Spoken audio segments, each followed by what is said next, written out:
European leaders and their allies have thus far demonstrated a broadly united front against United States and President Donald Trump's efforts to undermine Greenland's sovereignty.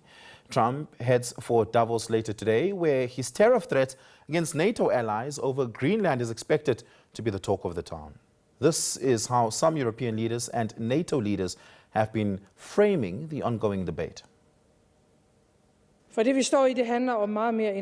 Here too, it is important that we have close cooperation.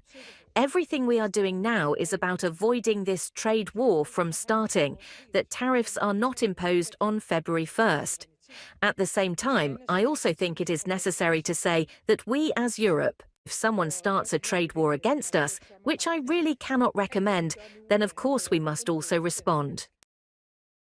At the crossroads where it has to decide. Until now, we tried to appease the new president in the White House. We were very lenient, also with the tariffs. We were lenient, hoping to get his support for the Ukraine war. We are in a very bad position at the moment. We're dependent on the United States, so we chose to be lenient.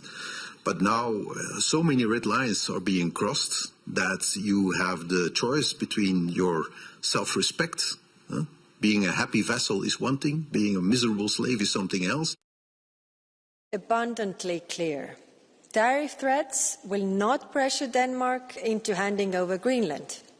They only risk making both Europe and the United States poorer and undermining our shared prosperity. We have no interest in picking a fight, but we will hold our ground. Have begun using economic integration as weapons, tariffs as leverage, financial infrastructure as coercion, supply chains as vulnerabilities to be exploited. You cannot live within the lie of mutual benefit through integration when integration becomes the source of your subordination. That we need more growth, we need more stability in this world, but we do prefer respect to bullies. We do prefer science to plotism, and we do prefer rule of law to brutality. For more on this, we speak to U.S. Correspondent Sherwin Bryce-Pease, who joins us from New York. Sherwin, the tone was set very clearly. The speech by Macron, on the one hand, was quite clear that Europe needs to rethink its position on America, but more importantly, that Europe needs to think its own priorities pertaining to its own economic independence as well as security independence. That sends a very strong signal to Trump.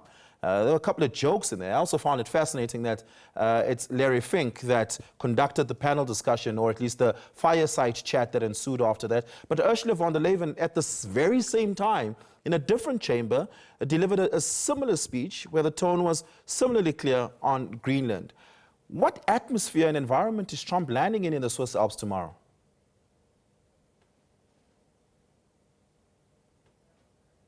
Very tiny needle here. How do they assert their independence given the rhetoric that is coming from an historic and traditionally close ally? What does it mean? Were they to acquiesce to Donald Trump's desire to take over Greenland? What does that say about the international rules-based system? What does it say about the United Nations Charter, where the sovereignty of nations and territorial independence and integrity are sacrosanct?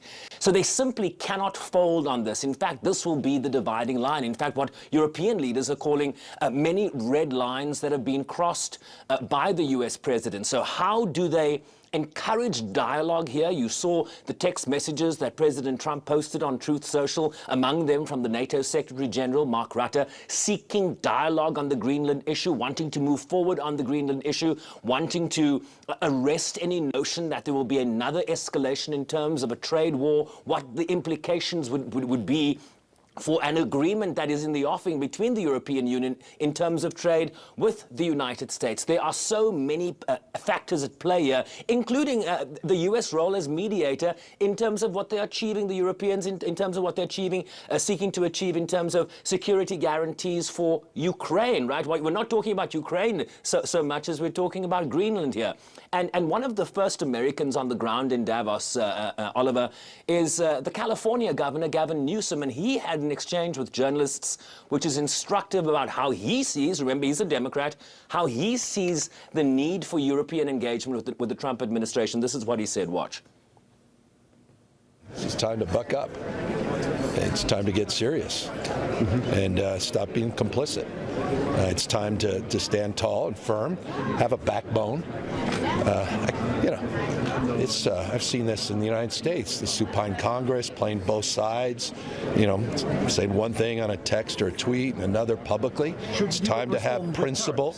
It's time to stand tall and strong. It's time to stand united. You make that determination. I don't make that determination. When you say standing collectively, I can't take this complicity. People rolling over. I should have brought a bunch of knee pads for all the world leaders. Handing out crowns and this is pathetic. Nobel Prizes that are being given away. It's just pathetic. And I hope people understand how pathetic they look on the world stage. At least from an American perspective, it's embarrassing.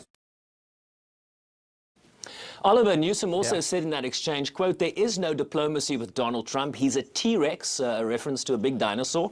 "You mate with him or he devours you." Mark Carney, the Prime Minister, in that speech that we played a clip from earlier, also said, "We are in the midst of a rupture, not a transition." Very instructive comments from those two. Interestingly, Emmanuel Macron used the word colonizer, and at least to describe and frame the type and tonality of approach to global affairs pursued by America. And of course, he latently also used the term to refer to the hegemony that China holds in the global economy. Also, of course, trying to lambaste China, therefore, producing more than what they consume. That is to say that, of course, they take up a lot more in the world than what is an equilibrium there. This, of course, is a reckoning moment for Europe themselves. Will there be engagements, very specifically, directly between heads of states that are important to watch over the next few days, particularly America and European leaders?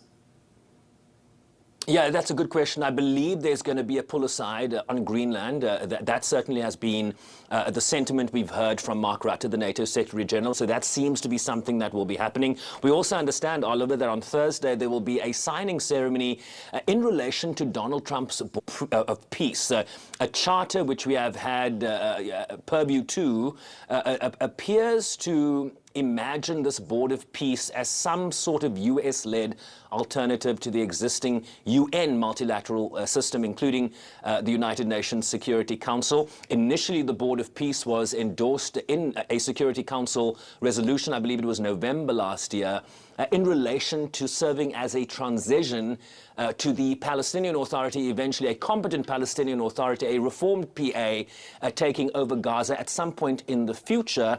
What the charter that has been published by the Times of Israel reveals is that this board of peace is now being put forward by the U.S. administration as some sort of alternative that goes beyond dealing and grappling with the situation in Gaza. So those two are certainly very, very important meetings. And then, of course, Donald Trump will address the Davos plenary on Wednesday afternoon, Davos, Switzerland time. And one of his aides at the White House in his economic planning division talked about how he's going to present a vision of Donald Trump's new world order. So that is going to be something to look forward to, particularly in the context of America First. Is there any clarity at this point about who exactly will serve on this Gaza Board of Peace? A journalist had put to Trump a question that Emmanuel Macron says he has no interest in serving on the Board of Peace. And Trump said, I will coerce him to do so. And I'm paraphrasing here. I'll place 200% tariffs on his wine and champagne, and he'll have no choice but to serve on it. Is there any sort of appetite and political will to actually make this work? A number of countries, Morocco, Indonesia, a few others have already acquiesced to the invitation. We understand that some 58 heads of state and government have been invited. I can also confirm that President Cyril Ramaphosa has not been invited among those almost 60 heads of state and government. Look, I think a number of countries, European in the main, will be grappling with what this Board of Peace really means for the existing rules-based system, the United Nations in the main. It cannot surely similarly, if they are members, two permanent members of the Security Council, the UK and France, if they are party to the UN Security Council, what does that membership then mean in terms of this board of peace? How will this board function? Is Donald Trump going to be the chairman of this board, until ad infinitum, or will there be some sort of transition? Does the US lead this board for eternity? I mean, there's so many open questions here as this board is being composed, and of course countries taking their time to weigh the pros and cons here. Sherwin, we're going to leave it there. Thank you so much for your time. Really do appreciate the Sherwin Bryce-Pease, U.S. correspondent for SABC News, coming to us live from New York.